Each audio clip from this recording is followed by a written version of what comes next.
This is our special interview for Morning Wave in Busan. Plastic waste. Have you ever thought about where our waste actually goes? Well, the global trash trade has reached a turning point. Wealthier nations have long shipped their plastic waste to the developing world to be processed. But in recent months, some nations in Southeast Asia they've begun sending those exports back to place of origin. Let's find out more about the pushback with Mr. Manny Calonzo, environmental advocate and founder of the EcoWaste Coalition in the Philippines. Hi, thanks for joining us today. Annyeonghaseyo to you and to your dear listeners. Good morning. Oh, hi. Thank you so much. Thank you for the surprise greeting as well. First and foremost, can you please tell us about EcoWaste Coalition and what it does? Yes, it's my pleasure. The EcoWaste Coalition is a non-profit organization working to protect public health and the environment. We conduct research and share information on chemical, product, and waste issues. Mm-hmm. We educate communities on ecological waste management, also on preventive measures to avoid exposures to harmful chemicals. Mm. Of course, we lobby for environmental policies and regulations that will protect our people's health. Yes. Well, thank you so much for explaining about this organization. Well, last November, environmental activists from the Philippines EcoWaste Coalition staged a protest calling for this return of Korean plastic waste. So can you please explain what went down? Yes. On November 15 last year, the EcoWaste Coalition gathered outside the Korean embassy to ask your government to ensure the speedy re-export of over 6,500 tons of mixed waste from your country that were illegally exported to our country. Yes. You will recall that in July and October 2018, mixed waste materials from South Korea, wrongly declared as plastic synthetic flakes, were shipped to the Philippines. And due to the public opposition against foreign waste dumping, yes, and due to the efforts of the Korean and the Philippine governments, about 1,400 tons of this waste were returned to Pyeongtaek City in January this year.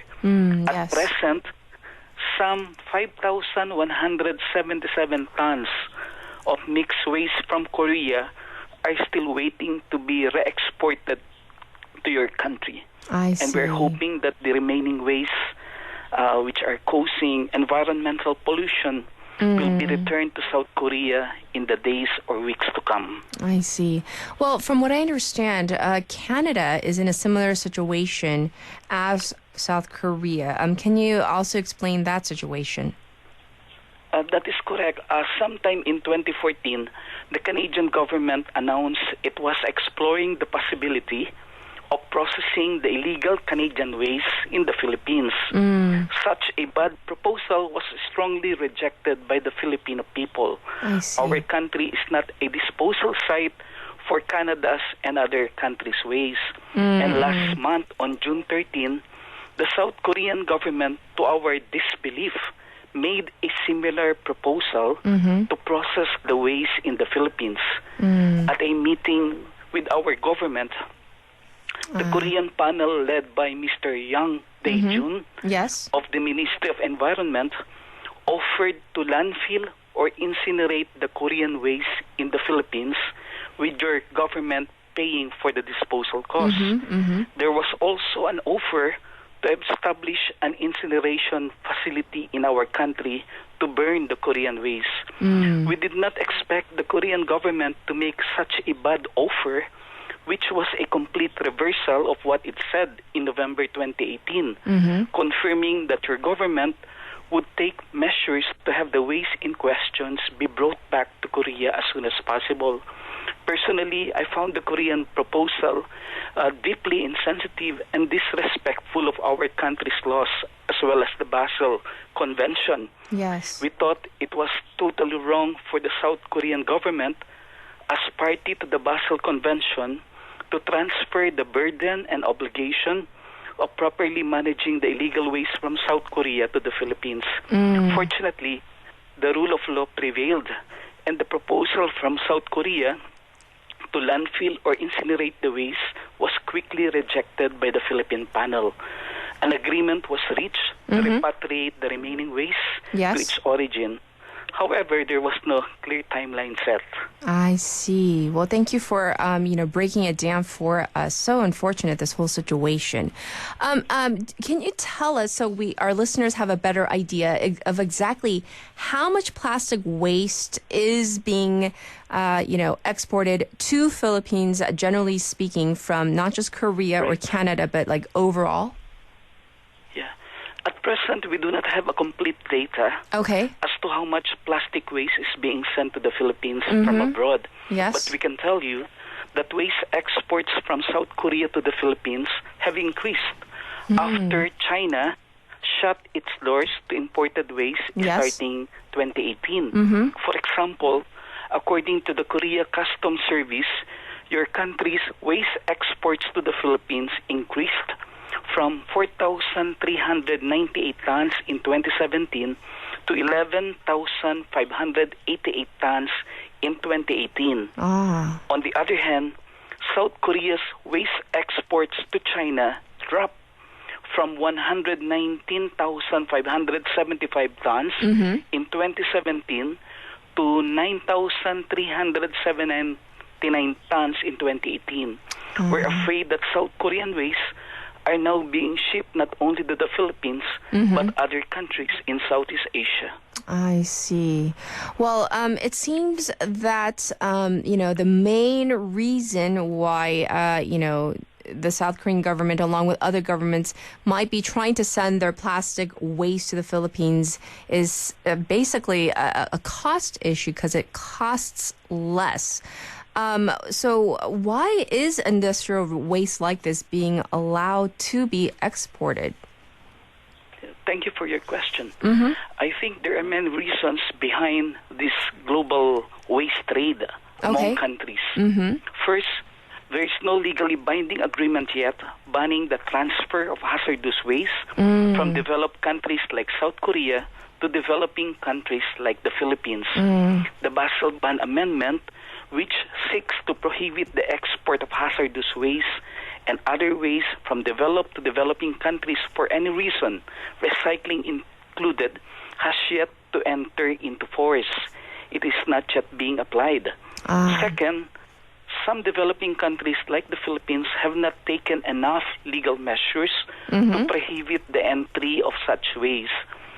Third, waste generators and traders, as you have said, find it more economical to ship out unwanted waste to developing countries where environmental regulations are weak and the costs are lower. We believe it's high time for both the Philippines and South Korea to ratify the Basel Ban Amendment and for this important global policy to enter into force. Yes. It's important for us developing countries to prohibit importation of all waste, and for developed countries like South Korea to take full responsibility for managing your own waste, to stop exporting waste, and to stop treating developing countries as cheap dump sites for such waste. Right. Moving on, though, can you tell us about some of the environmental issues that your EcoWaste Coalition is focused on right now? What activities, what do you do to address some of the most pressing issues? Thank you for asking. We are pretty occupied with a number of important environmental concerns. For example, we are working to get a law adopted that will ban single-use plastics in order to prevent and reduce plastic pollution. Electronic waste is a big issue in the Philippines, and we are campaigning for a sustainable approach to managing e-waste. Specifically, we are pushing for a law that will assign to the manufacturers the responsibility of managing their products throughout their life cycle, including their collection for recycling or disposal. We're also campaigning to stop waste to energy and other incineration projects. which we believe will undermine zero-waste policies and programs and worsen environmental pollution. Lastly, because of the series of waste dumping incidents, we are lobbying for a complete and permanent ban on foreign waste importation and for our country's ratification of the Basel Ban Amendment. What can we as consumers do to cut down on our daily plastic usage? Yes, I think, thank you for that question. And I think it's high time, I believe, for the South Korean people to raise a few questions as to whether current recycling policies are enough to deal with the country's ever-growing generation of waste. While the volume-based waste fee introduced in South Korea in 1995 has encouraged waste segregation and recycling, the question is it still enough? While South Korea is considered one of the top recycling countries worldwide, yes, we wonder how much is recycled inside Korea and how much is shipped to distant lands for recycling or disposal, yes, often in a manner that could harm people's health and the environment. I think it will also be good to know if industries are doing enough to prevent generation of problematic waste that are not easily reused or recycled. Are strategies and plans to achieve sustainable packaging in the near future already in place? Yes. Or is it still business as usual for some industries, as if we can still continue choking our oceans and the entire planet with plastic and chemical waste? At the personal level, we encourage the Korean people to fully support your country's ban on single-use plastic bags, which took effect in January this year. Yes, yes. And to try going beyond what the regulation currently bans. Well, thank you so much for sharing this wealth of information with our listeners. And I certainly hope it really does push people to rethink use of single-use plastic. Thanks for coming on with us. We do appreciate it. Thank you very much. Kamsahamnida to you and to your listeners. All right, you're welcome. Once again, this was Manny Calonzo, environmental advocate and founder of the EcoWaste Coalition in the Philippines. I have to say, as he was talking and explaining about the situation, I felt pangs of guilt in terms of, using disposable plastic cups. When it's so hot, it's summer, you go to the coffee shop and you get that, nice cold beverage. And if you take it to go, right, on the go, it's usually in a plastic cup and things like that. So maybe we can rethink our daily habits too. This was our special interview. We're going to take a break. This is...